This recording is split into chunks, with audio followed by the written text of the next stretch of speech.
All right, you guys, so it's been a little while since I did this. I'm going live both on YouTube and Facebook Live for as long as they will allow me the privilege. I am just wanting to reach out to other parents that have kids within the school system and ask if your kids are okay. And maybe not necessarily your kids, but maybe the kids in your kids' school. How are things going for you guys? I want to give you some stories that have just, some of these have happened recently, some of these have happened quite a while ago, but all of these are from this current school year.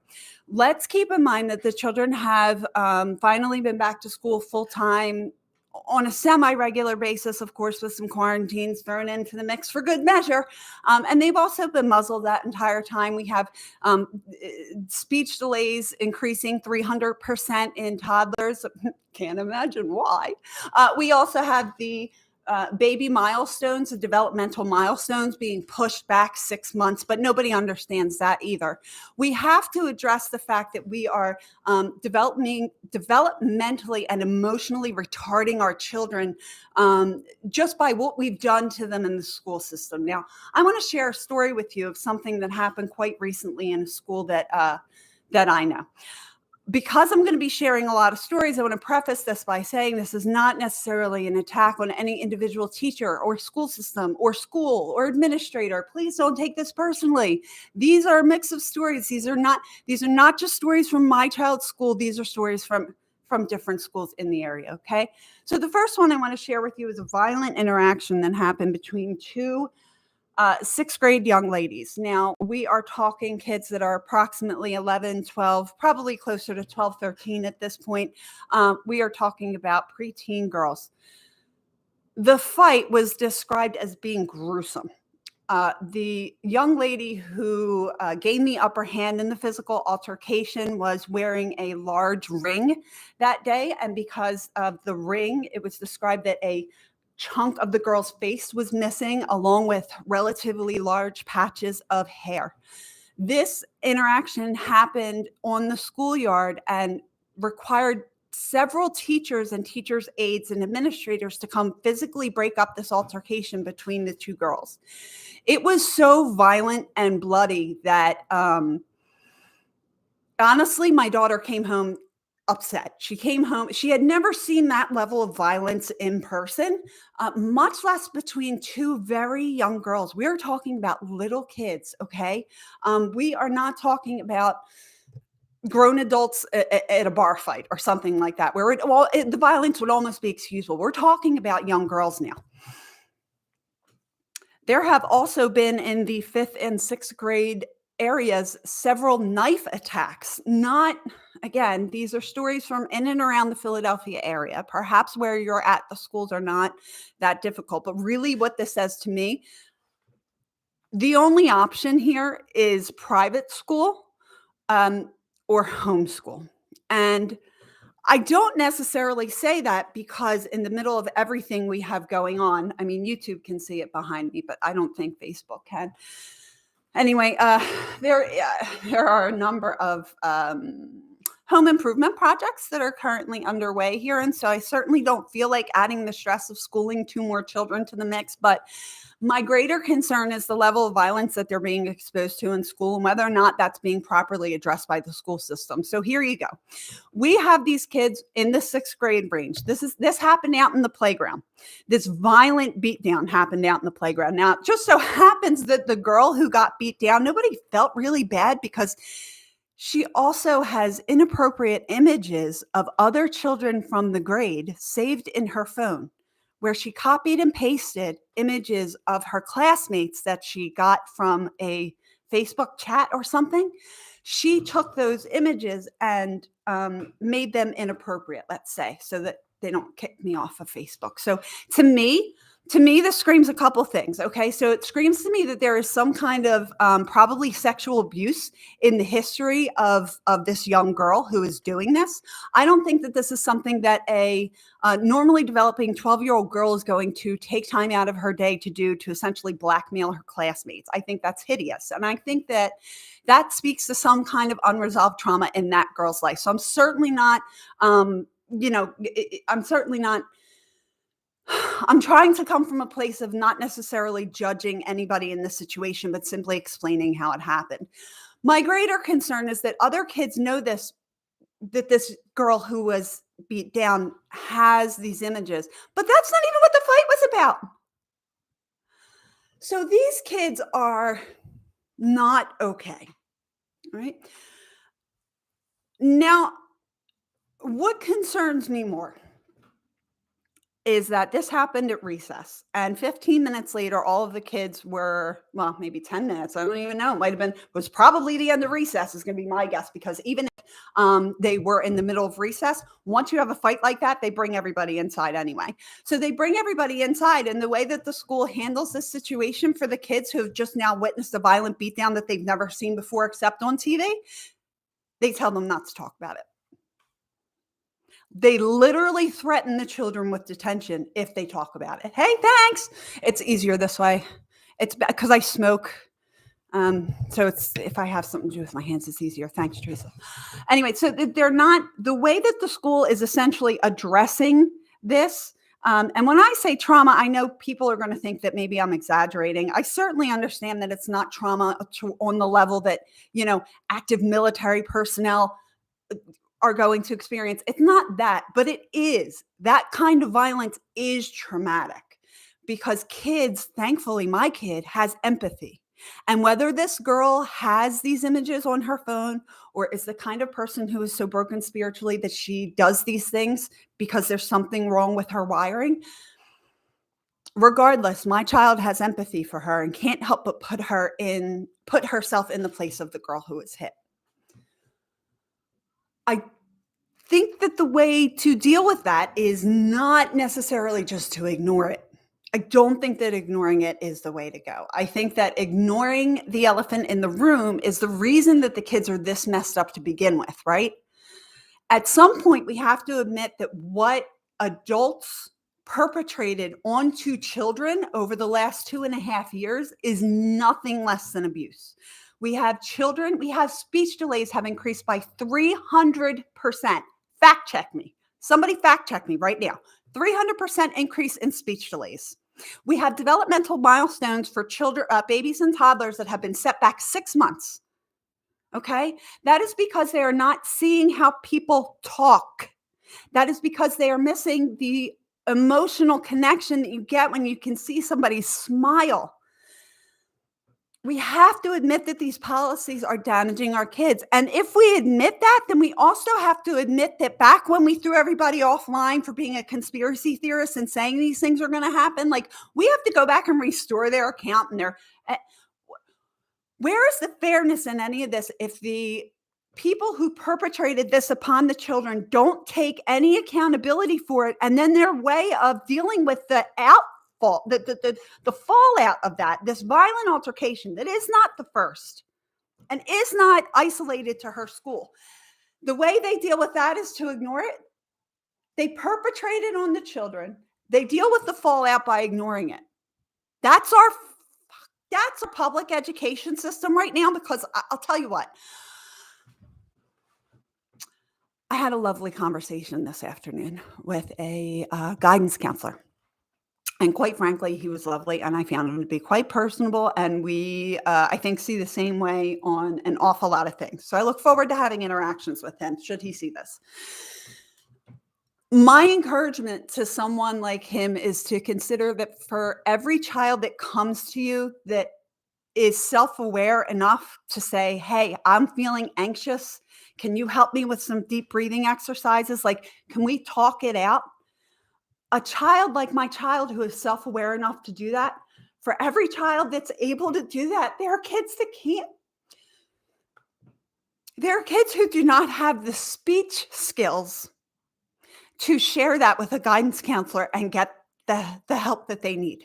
And they don't deserve that. They deserve to have the trauma that they witnessed. They deserve to have it acknowledged. I'm sorry, guys. I'm just thankful for, I'm thankful for my kids. I'm thankful that my kids are the kind of kids who are going to go to the counselor and say they need help, because there are a lot of kids who can't or won't. There are a lot of kids who are going to turn to drugs, who are cutting right now, who are gender confused right now, who are so non-self-aware that they cannot formulate the thought to bring it to a counselor's attention. And so we just have a generation of kids that we are just continuing to traumatize one after another. This cannot go on. This cannot go on. So here's what I'm trying to figure out. Is this isolated to this to my area? Is this because I'm in Philadelphia? Is it because I'm kind of in the city that we are noticing this? I'd also like to say again, for the record, this is not something that is only happening at my daughter's school. I have several friends with kids in, private school, public school, charter school, whatever you want to say. And they are, no matter where they are, it seems like all parents are noticing that kids are acting out more. And almost as universally as kids are acting out more, the education system that perpetrated the trauma upon them for the last 2 years has completely ignored it. And where is the justice for the kids in that? I want to trust the school system. I want to be a person who is able to come home at the end of the day and make a couple of burgers and feed my family and just relax, right? And instead, I can't feed my family beef because for the first time, like it was predicted by the conspiracy theorists months ago, beef is now considered a luxury item, something that the middle class typically cannot afford. Beef. Okay. So let's not even talk about inflation. Let's not even talk about the political bullshit that's going on right now, which, by the way, is all dog and pony show if you know anything about anything. Do I stand with Russia or Ukraine? I don't know. I don't know. I don't trust the news. Do you trust what the news says? Do you trust CNN? Do you trust Fox? Do you trust NPR? Really, where are we supposed to go for information now? For me, things are going to be changing here. What I feel for is my friends who have very difficult decisions to make regarding their children's education. Because for many of my friends, they see what is happening. They are aware of, they're aware of the controversy. They're aware of the difficult time the children are having, but they don't feel confident enough to homeschool. And so they feel like they are sending their kids off to minefield in a lot of ways. As a parent, I feel very uneasy anymore. And when these incidents happen, it simply highlights for me the fact that my daughter would not witness such violence in my home ever. To perpetrate inflict violence or to blackmail young girls with inappropriate pictures suggests a level of psychopathy that needs intense therapy and medication.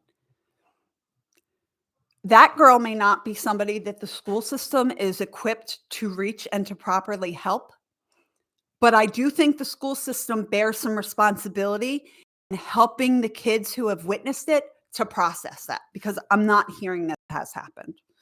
It's something that I will definitely be bringing to the attention of the guidance counselor I spoke with today, who again was lovely. This live I was going to do anyway.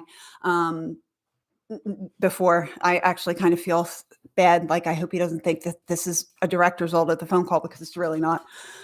Took too long to set this all up for me to hop on so quick. Anyway, I just got off the phone with him and he was wonderful. And I think he's very open to some things. So, I've had a difficult time with that. Now, I'm also going to share some incidents that have happened at other people's school. Now, at this point, what I'm going to do is I am going to completely leave any and all details out. I'm simply going to say he, she. I'm going to describe general situations and general people, but I'm going to keep it super vague. The reason that I'm sharing all this is I need parents to understand that this is not something that is isolated to your school, because that is what every educator is telling you. That is what the administrators are telling you. If they're even telling you that these incidents happen, because I haven't received anything except my kid telling me it happened. It sounds like there was maybe something there I should have told parent. Okay, here's some other incidents. friend of mine who has a very open relationship with her children had a child who revealed to my friend that they were inappropriately assaulted on the school bus, that this had been going on for some time, and that it was happening with some kind of regularity and some kind of either knowledge of the other kids, where the other kids were, either laughing at what was happening or something to that effect.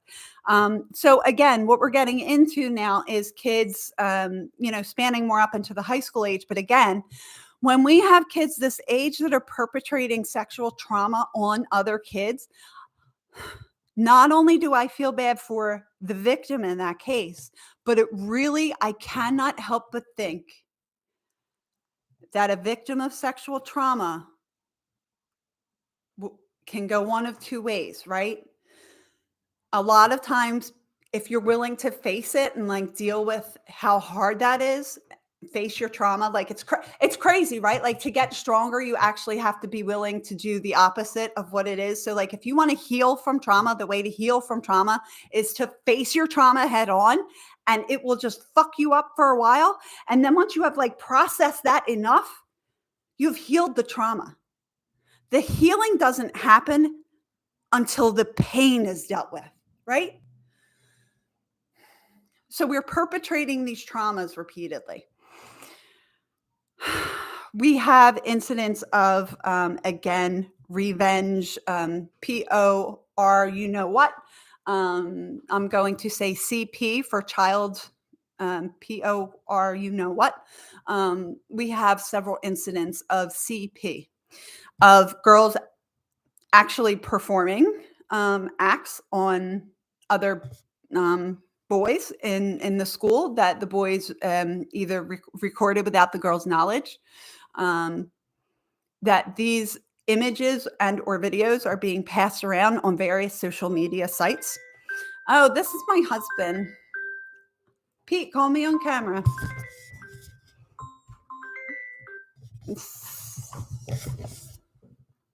I'm going to write a quick message to him.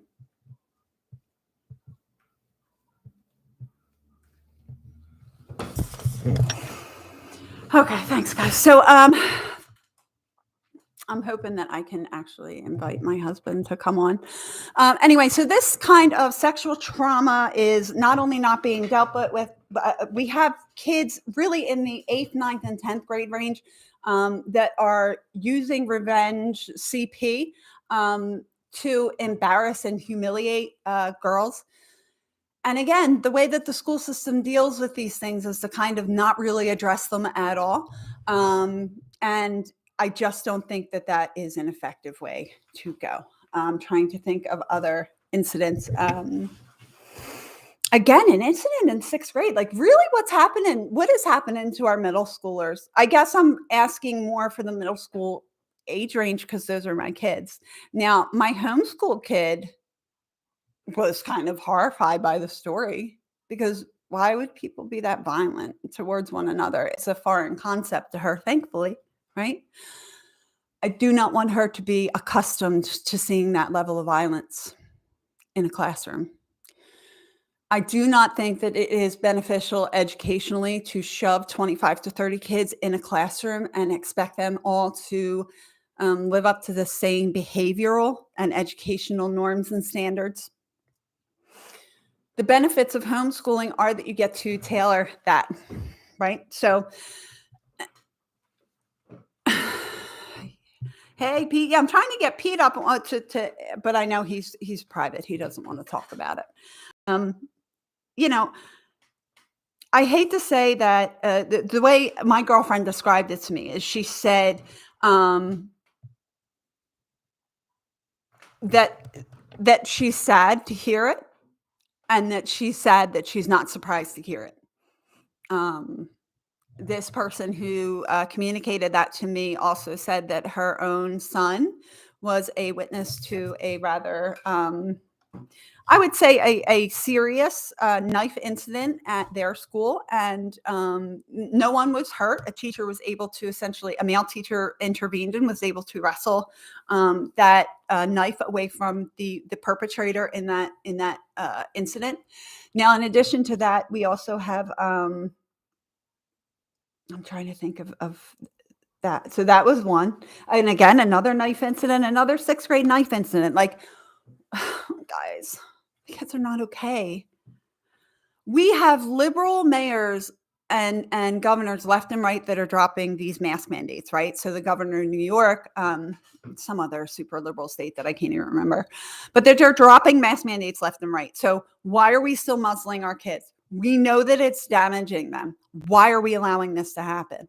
I really, as a parent, I feel like the times I've tried to reach out to the school, perhaps it was the people that I was reaching out to. Maybe it just wasn't the right crowd. But, there were times that I took literal days to compose pages of email.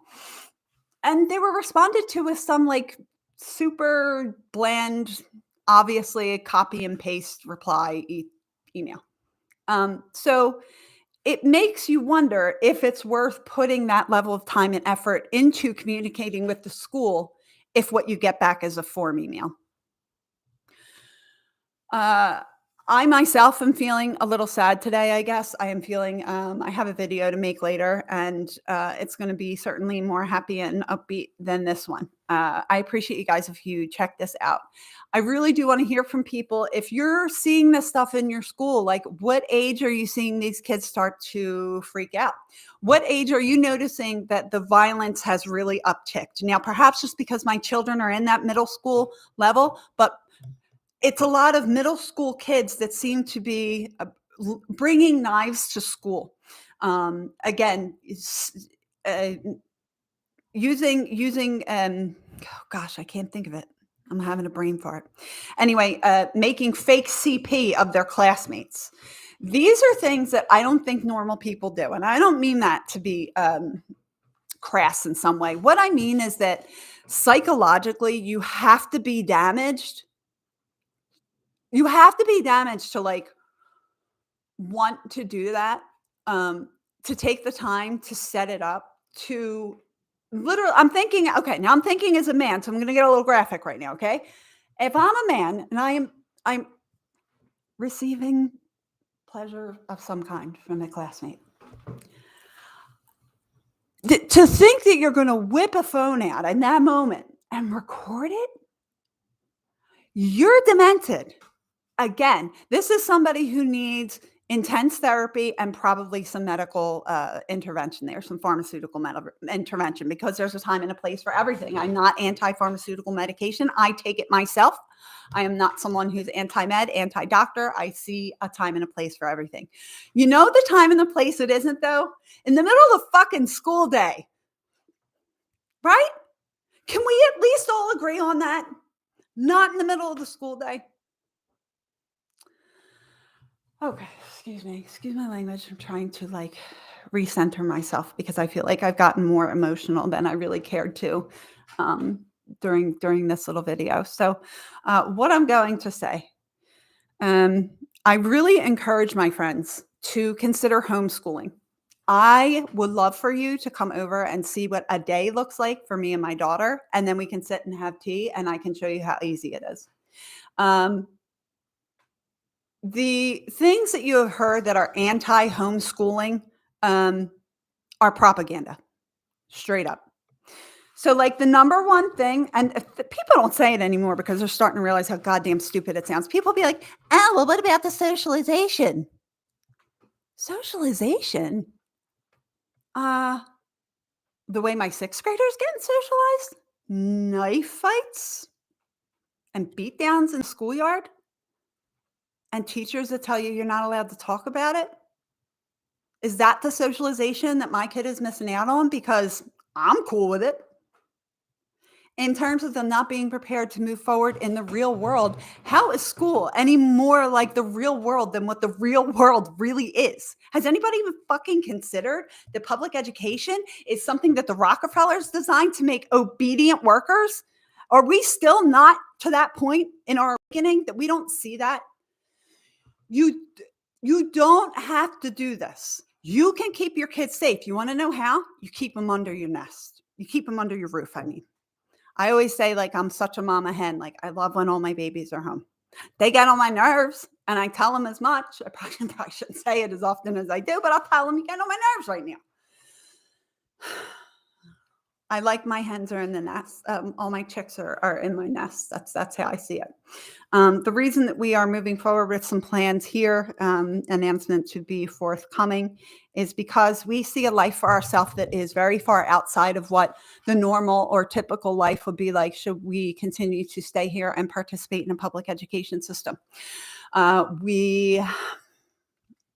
Because of a spiritual awakening and a crisis of conscience, no longer feel comfortable advocating on behalf of public schooling in pretty much any form other than homeschooling. And I know that that is a very bold thing to say. Now, again, I have two kids that are in a charter school, which is essentially just a public school with more rules. Let's be serious, and better academics. I mean, I will say that the academics at my girls' school is like out of this world.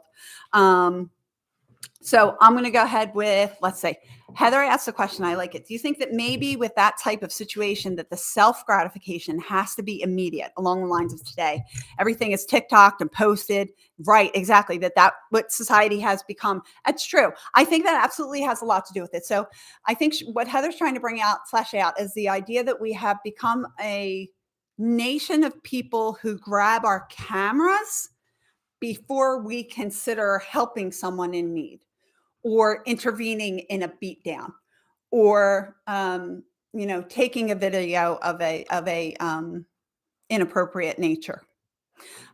Those sorts of things. And again, I think you're right here. Maybe what you're pointing to now is that we have a society of children that over the last 2 years, they've been forced inside, right? Most of their friendships have been happening online. So we now have a generation of kids that are just so used to that. Yes, that instant gratification, that internet clout, that, if I post this on TikTok, I'll get 6,000 views and 40 million likes or whatever the hell it is. I think there is that immediate sense of self-gratification that happens. They have to have it and they have to have it now. And people, because of that, I believe are lacking empathy. And I don't know that there is a way to fix that on a societal level when you have a population as big as Philadelphia. I don't know that there is a solid answer. The instant gratification is a huge part of it. Our kids are not used to working for anything. And